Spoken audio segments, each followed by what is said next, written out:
ব্যবসা শুরু করার কথা ভাবলেই বুকের ভেতরটা কেমন যেন ধুপ করে ওঠে, তাই না? একটা দারুণ আইডিয়া মাথায় আছে, স্বপ্ন দেখছেন নিজের একটা পরিচয় হবে, কিন্তু যেই ভাবছেন কাজটা শুরু করবেন অমনি অনেকগুলো যদি বা কিন্তু এসে পথ আটকে দাঁড়ায়। যদি ব্যবসাটা না চলে, জমানো টাকা যদি ডুবে যায়, লোকে কি বলবে? এই ভয়গুলো আমাদের 90% স্বপ্নকে শুরু হওয়ার আগেই শেষ করে দেয়।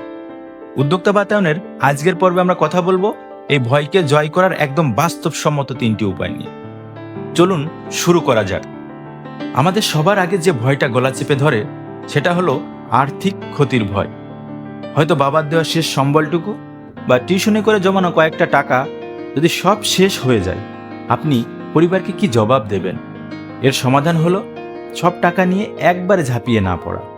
বুদ্ধিমানের কাজ হলো ছোট করে শুরু করা।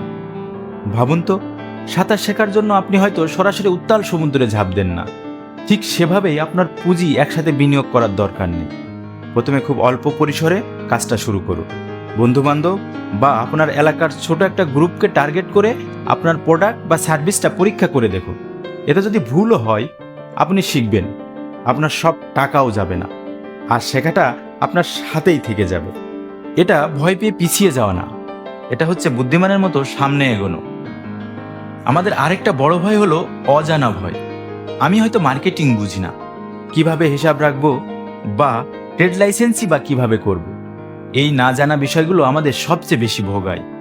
দেখুন, ভয় জিনিসটা অন্ধকারে বেশি শক্তিশালী হয়। আপনি যখনই ওখানে জ্ঞানের আলো ফেলবেন, দেখবেন ভয়টা আসলে এত বড়ও ছিল না। আজই একটা কাজ করুন, একটা খাতা নিয়ে লিখে ফেলুন কি কি আপনি জানেন না বা কোন কোন বিষয়গুলো আপনাকে ভয় পাইয়ে দিচ্ছে। লিস্টটা তৈরি হয়ে গেলে এবার একটা একটা করে সেই বিষয়গুলো নিয়ে জানা শুরু করুন।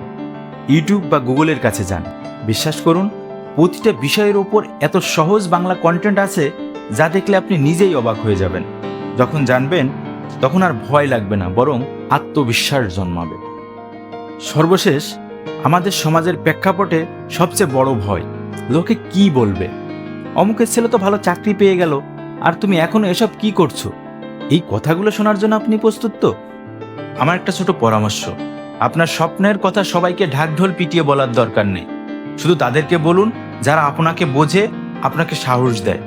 এমন দু একজন বন্ধু বা বড় ভাই বোন খুঁজে বের করুন, যার কাঁধে হাত রেখে খুব সহজেই যা ইচ্ছা বলা যায়।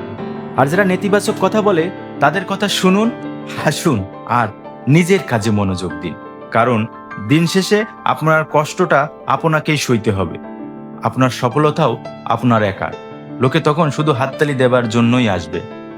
আমি জানি এই মুহূর্তে আপনার মনের ভেতর একটা ঝড় চলছে, ভয় লাগছে, এটাই স্বাভাবিক। ভয়কে অস্বীকার করবেন না, ভয়কে বন্ধু বানান। ভয় আপনাকে দেখিয়ে দেবে আপনার কোন জায়গায় প্রস্তুতি নেওয়া এখনো বাকি আছে। আপনার স্বপ্নটা আপনার, আর 10জন কি বলল তাতে এর দাম এক বিন্দুও কমে না। আজই প্রথম ছোট পদক্ষেপটা নিন। হতে পারে সেটা আপনার ব্যবসার নাম ঠিক করা বা আপনার আইডিয়া নিয়ে আরেকটু রিসার্চ করা। কমেন্টে জানান আপনার প্রথম পদক্ষেপটা কি হবে। আপনার ভেতরের উদ্যোক্তা সত্তার জন্য শুভকামনা।